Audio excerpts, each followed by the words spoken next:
بسم اللہ الرحمن الرحیم۔ معزز ناظرین کرام، السلام علیکم۔ ایمان اردو سٹوریز میں خوش آمدید۔ حضرت عود علیہ السلام کا ذکر قرآن شریف میں بار بار آتا ہے۔ سورۃ اعراف، سورۃ عود اور سورۃ حشر میں اس کی تفصیل موجود ہے۔ حضرت نوح علیہ السلام کی اولاد مدتوں تک دنیا میں بسی، لیکن آہستہ آہستہ خدا تعالیٰ کو بھول گئی۔ شیطان نے ان کو بہکا کر بتوں کی پوجا پر لگا دیا۔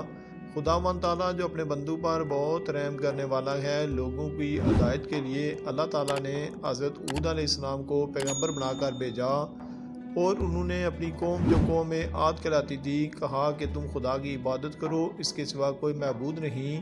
میں تم سے اس واعظ و نصیحت کے بدلے کوئی مزدوری یا اجرت نہیں مانگتا، بلکہ اس کا بدلہ تو صرف اللہ تعالیٰ کی ذات دے گی جس نے ہم سب کو پیدا کیا۔ اے میری قوم، تم اپنے رب سے بخشش مانگو اور اس سے توبہ کرو، وہ تمہارے سے خوب مینا برسائے گا، جس سے تمہارے کھیت اور باغات اچھے ہوں گے اور تمہاری طاقت بڑھا دے گا۔ وہ بولے، اے عود، ہم تمہارے کہنے پر اپنے بتوں کی عبادت نہیں چھوڑ سکتے۔ اگر تم سچے ہو تو ہمیں اللہ کی کوئی نشانی دکھاؤ۔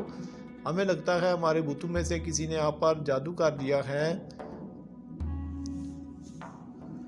حضرت عود علیہ السلام نے انہیں بہت سمجھایا، اگر تم میرا کہنا نہیں مانو گے اور بتوں کی پوجا چھوڑ کر ایک اللہ کو اپنا معبود نہیں مانو گے تو تم پر اللہ کا عذاب آئے گا، اور اللہ تعالیٰ تم سب لوگوں کی جگہ نئے لوگوں کو بسائے گا اور تم سب مل کر خداوند تعالیٰ کا کچھ نقصان نہ کر سکو گے۔ اس پر ان کی قوم نے کہا، اے عود، آپ ہمیں روز خدا کے عذاب سے ڈراتے ہو۔ جاؤ اور اپنے خدا سے کہو ہم پر اپنا عذاب نازل کرے اور ہمیں ہرگز دیر نہ کرے۔ غرض کہ حضرت عود علیہ السلام کا مذاق اڑایا۔ اتنے میں آسمان پر بادل نمودار ہوا، وہ یہ سمجھے کہ بارش ہونے والی ہے۔ حضرت عود علیہ السلام کو اللہ تعالیٰ نے بتا دیا تھا کہ یہ عذاب ہے، چنانچہ وہ ایماندار لوگوں کو لے کر بستی سے باہر چلے گئے۔ اس بادل کے بعد آندھی آئی جو تقریباً 8 دن اور 7 رات تک متواتر چلتی رہی، یہاں تک کہ سب کافر مر گئے اور نیست و نابود ہو گئے۔ اس طرح ایک بار پھر اللہ تعالیٰ کی زمین کو کافروں سے پاک کر دی گئی۔